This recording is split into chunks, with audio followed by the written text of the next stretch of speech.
dans la continuité de nos interviews, donc nous accueillons Hélène Duras. Donc, vous êtes chargée de communication et de recrutement chez Polivia Formation. Pouvez-vous nous parler un petit peu de votre entreprise? Oui, bien sûr. Alors, Polivia Formation, c'est le CFA de branche de la plasturgie. Donc, centre de formation d'apprentis où on propose 18 formations différentes, du CAP au bac plus 6 sur toute la France, uniquement en alternance.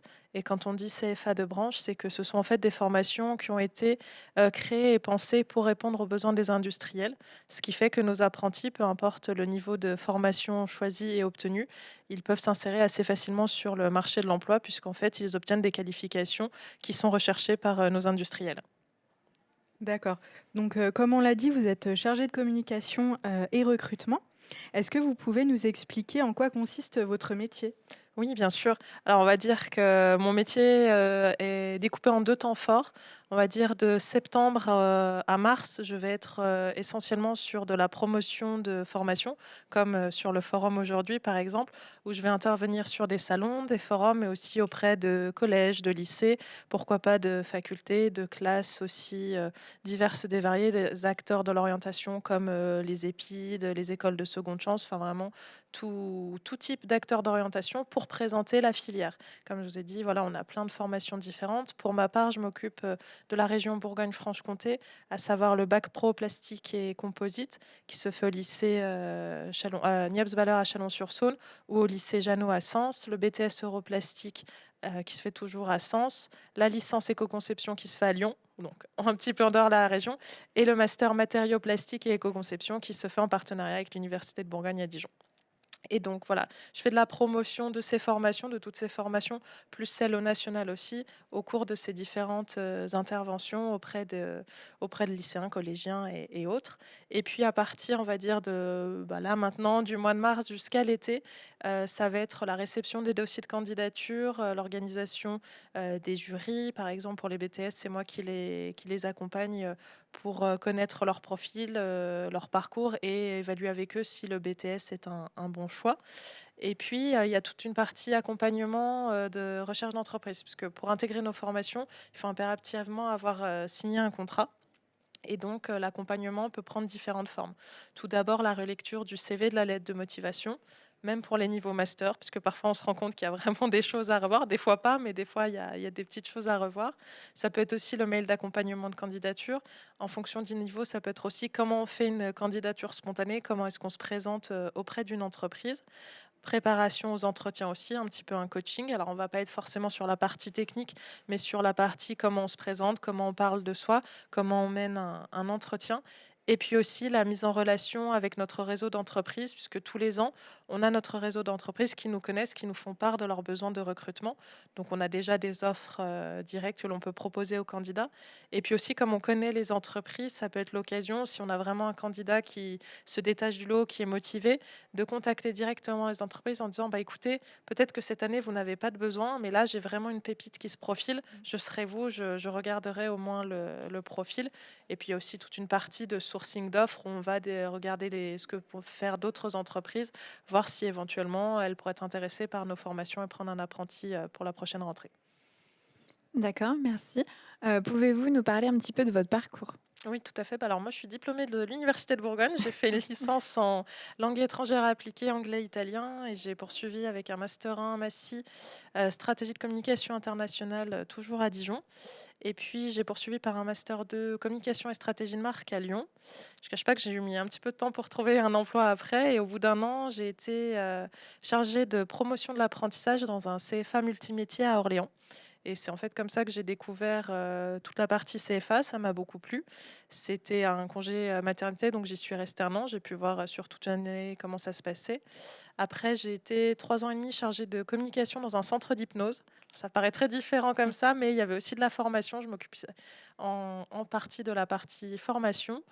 Et puis j'ai eu envie de revenir à Dijon et j'ai recherché un autre emploi et en voyant l'offre, chargée de communication et de recrutement chez Polivia Formation, je me suis dit que ça pouvait bien correspondre avec, ma première expérience dans un CFA pour continuer, à voilà, valoriser l'apprentissage, quelque chose, enfin pour moi, c'est une voie auquel je crois beaucoup et je confirme que c'est vraiment une voie d'excellence. On a de très beaux parcours, de très belles histoires parmi nos anciens et nos apprentis actuels.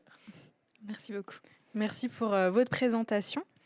Dans le cadre de votre participation à notre forum, quelles sont vos attentes par rapport aux étudiants et par rapport à leur démarche, auprès de vous? Alors, je vous avoue que moi, je pensais essentiellement rencontrer des jeunes en licence pour le master, donc matériaux plastiques et éco-conception, puisqu'on le fait en partenariat avec l'Université de Bourgogne. Et en fait, pendant 1 heure et demie, j'ai pas arrêté de parler avec des gens pour plein de choses. Donc, j'ai parlé pour le BTS, pour la licence, des profils très divers, variés. Enfin, nous, on n'a pas de profil type. On a vraiment, enfin, il faut des connaissances et en fonction du niveau de diplôme, voilà, il y a certains prérequis.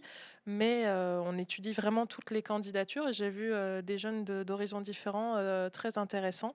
Et puis j'ai échangé avec pas mal de jeunes en licence chimie pour qui notre master peut éventuellement être une suite. Alors pas forcément la suite la plus logique sur le papier, mais on a déjà des jeunes qui sont issus de cette licence qui ont intégré le master par la suite.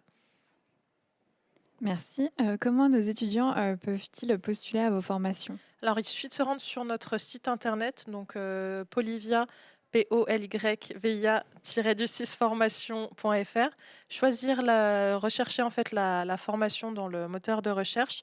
Et sur la droite, il y a un bouton se préinscrire. Donc, on va demander quelques informations basiques, essentiellement les coordonnées. Comme ça, nous, ce sont des informations qu'on va retrouver sur notre logiciel de suivi. Où je vais pouvoir avoir accès, intégrer le candidat sur ma base de données de candidats et lui transmettre le dossier de préinscription. Donc, en fonction des formations, le dossier peut varier très légèrement, mais on va essentiellement demander un CV, une lettre de motivation, expliquer pourquoi faire le choix de cette formation, les derniers bulletins, les relevés de notes des diplômes obtenus, enfin vraiment quelque chose de très classique. Ce dossier sera étudié par les membres du jury. Après, en fonction du niveau de formation préparée, cela diffère un petit peu en fonction du niveau.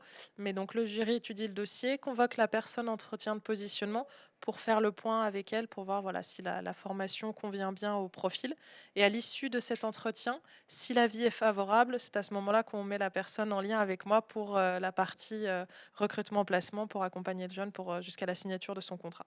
Le ou la jeune d'ailleurs, puisque la plasturgie est tout à fait ouverte au public féminin.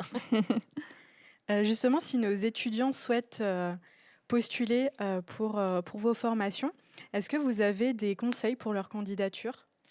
Un excellent savoir-être. Vraiment, nos entreprises recherchent avant tout des gens voilà, qui savent se présenter, qui savent être à l'heure, parce qu'on entend vraiment beaucoup de choses où certaines entreprises désespèrent voilà, d'avoir des gens qui viennent à l'heure, une belle présentation. Après, un certain dynamisme. Et puis, oui, vraiment, il faut avoir de l'envie. Mmh. Essentiellement, après, bon, en fonction du niveau, il y aura des connaissances et des expériences qui seront plus ou moins demandées en fonction voilà, du profil de la personne. Mais c'est vrai que le savoir-être, pardon, avant tout, c'est essentiel. Auriez-vous une recommandation pour nos étudiants concernant leur entrée dans leur vie professionnelle? Le savoir-être, vraiment. Je me répète, je sais, mais c'est vraiment quelque chose qui est important. Et une expérience en apprentissage, c'est vraiment un énorme plus sur un CV. Parce que, bon, déjà, on a beaucoup d'apprentis, nous, qui ont des propositions de CDI juste après, voire même pendant leur formation. Et puis, même si c'est pas dans leur entreprise actuelle, vraiment, c'est un énorme plus sur un CV qui ouvre pas mal de portes et qui montre en fait aux entreprises que c'est des personnes qui ont déjà travaillé, qui sont déjà prêtes à faire beaucoup de choses pour qu'il ne faut pas réexpliquer tout depuis le début. D'accord, eh bien, merci beaucoup pour, Merci à vous. tous, vos conseils et votre présentation et on vous souhaite, un très bon forum. Merci beaucoup. Merci Au revoir. beaucoup. Au revoir. Au revoir.